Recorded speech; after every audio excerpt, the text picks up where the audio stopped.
Diagnosa dalam dunia tib atau dunia pengobatan ini sangat penting sekali. Maka kita masukkan dalam sesi pembahasan dan juga kita pelajari bersama. Barangkali antum menemukan di komoditas lain atau guru ruqyah yang lain, diagnosa ini tidak terlalu penting. Bahkan mungkin dari segolongan kita pernah mempelajari dunia perdukunan, tidaklah penting mempelajari diagnosa karena mereka sudah mempunyai uh, orang yang mengetahui yang gaib, jin yang ada di belakangnya sehingga mampu menebak penyakit-penyakit yang dirasakan oleh pasien. Sehingga tidaklah perlu diagnosa itu. Ada sebagian dari kita mungkin atau dari saudara kita atau siapapun yang kita kenal yang menyatakan hal tersebut. Sehingga ketika uh, datang seorang pasien, orang ini mampu menebak apa yang dirasakan oleh pasien itu sendiri, sakitnya di mana, penyebabnya apa, dan ini termasuk salah satu permainan syaitan. Permainan syaitan yang mana syaitan yang tinggal dalam tubuh dukun tersebut. Naudzubillah, tsumma naudzubillah. Dan bagi kita orang-orang awam, kita yang menuju jalan sunnah, kita yang menuju jalan tauhid yang lurus, insya Allah kita berusaha belajar diagnosa dengan tidak melibatkan bangsa jin atau syaitan dari kalangan bangsa jin untuk pasien-pasien kita dan untuk penyakit yang kita alami selama ini atau mungkin keluarga kita. Nah, intinya nanti diagnosa ini penting dan dibutuhkan untuk penanganan lebih lanjut. Kenapa diagnosa ini penting? Ini pertanyaan yang sangat mendasar. Diagnosa penting untuk mengetahui akar permasalahan. Maka kalau kita sibuk mengusir lalat tanpa sibuk mencari penyebab kenapa lalat bisa masuk ke ruangan, ini akan sia-sia. Atau kita sibuk mengibas-ngibaskan asap tanpa tahu sumber api di mana, maka kita akan sia-sia. Kita cari sumber apinya di mana dan padamkan apinya, insya Allah asap pun akan berhenti. Karena kita sibuk menyiram asap dengan air, maka sia-sia belaka. Itu dia salah satunya diagnosa. Maka diagnosa penting ketika kita gunakan di dunia pengobatan. Kalau kita tahu penyebabnya, kalau kita tahu asal muasal penyakit ini atau misalkan titik penyebabnya apa, maka kita akan berusaha untuk mengobatinya di titiknya langsung. Kemudian kita pun bisa melakukan pencegahan dan kita bisa waspada barangkali suatu saat datang lagi. Misalkan pantrangnya apa, orang ini misalkan terkena penyakit lambung, maka jauhi yang asam-asam, jauhi yang dingin-dingin, jauhi yang dan segala macam. Ini berhubungan dengan dunia tibun nabawi. Seorang yang terkena diabetes maka dia akan berusaha menghindari yang manis-manis, gula-gula. Itulah karena tahu penyebabnya adalah diabetes, sehingga rasa sakit, rasa ngilu, rasa panas di bagian-bagian tubuh tertentu, bahkan ada luka pun sama seperti itu. Maka dihindarilah hal-hal yang menjadi hantu buat penyakit itu sendiri, atau bensin buat hantu itu sendiri. Jadi tidak memadamkan api dengan bensin, tapi padamkan api dengan air. Nah, seperti itu kira-kira. Ada banyak cara mendiagnosa.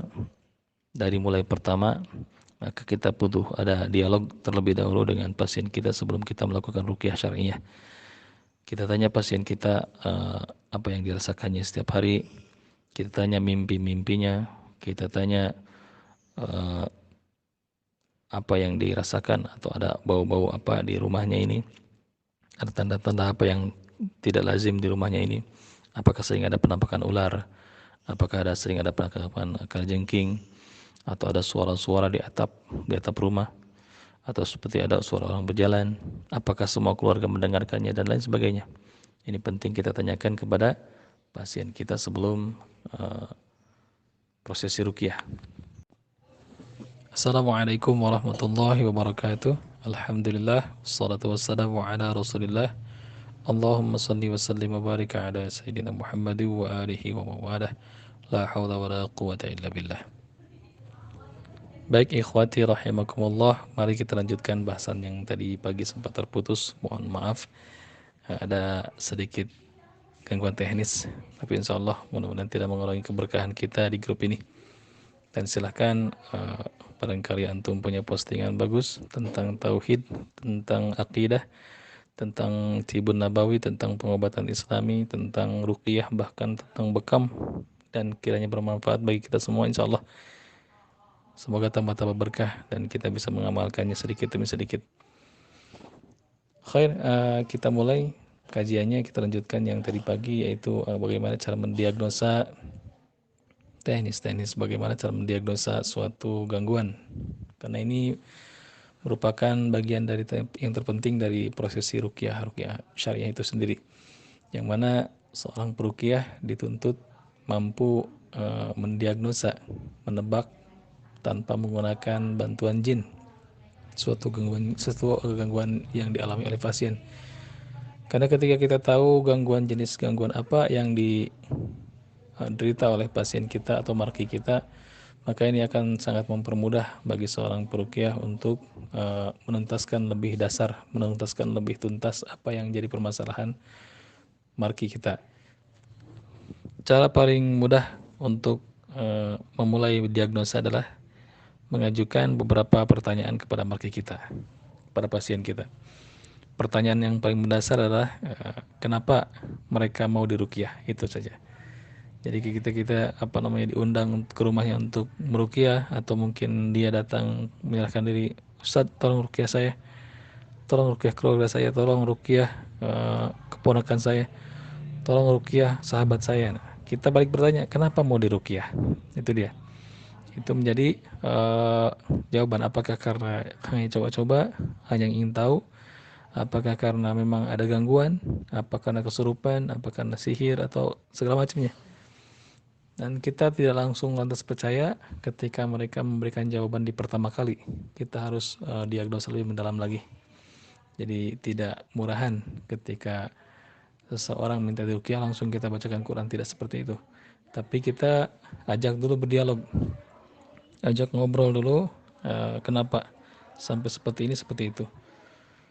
Lalu kita tanyakan hubungannya dengan alam mimpi mereka, bagaimana di mimpinya, apakah mereka sering mimpi atau gimana. Ini sangat berhubungan erat dengan apa yang dia alami dan apa yang dia derita gangguannya. Maka tanyakan kepada marki kita, calon yang diruqyah, calon marki kita, kenapa mau diruqyah? Itu dia pertanyaan paling mendasar. Kemudian lebih lanjut kita tanyakan, misalkan ini mengalir saja ya, mengalir ketika pasien kita mengatakan, saya saya sakit ini, dan saya sudah coba ke dokter, banyak yang ganjil, di dokter katanya tidak ada penyakit, tapi saya merasakan sakit itu. Nah, ini udah mulai positif. Kita bisa gunakan beberapa beberapa jenis gangguan jin, ciri-ciri orang yang terkena gangguan jin. Ada 50 ciri yang insya Allah kita akan bahas, antum tinggal baca. Nah, kita tanyakan satu persatu, misalkan nomor satu, apakah emosi, apakah sering-sering terjadi lonjakan emosi atau perubahan emosi yang drastis, atau marah tiba-tiba, atau sedih tiba-tiba, apakah sering mimpi antum tinggal baca, ajukan satu persatu, sambungkan dengan pertanyaan. Jadikan poin per poinnya yang 51 sampai 50 ini dia pertanyaan mendasar orang yang terkena gangguan, sehingga kita bisa mengetahui gangguan jenis apa yang mereka derita, insya Allah. Mari simak bacanya di bawah. Yap, antum tinggal diagnosa dengan ciri-ciri gangguan yang sudah nasir di atas. Misalkan begini, kita bisa tanyakan emosinya, apakah emosinya tidak stabil atau sering ragu was-was. Misalkan dia jawab ya, teruskan.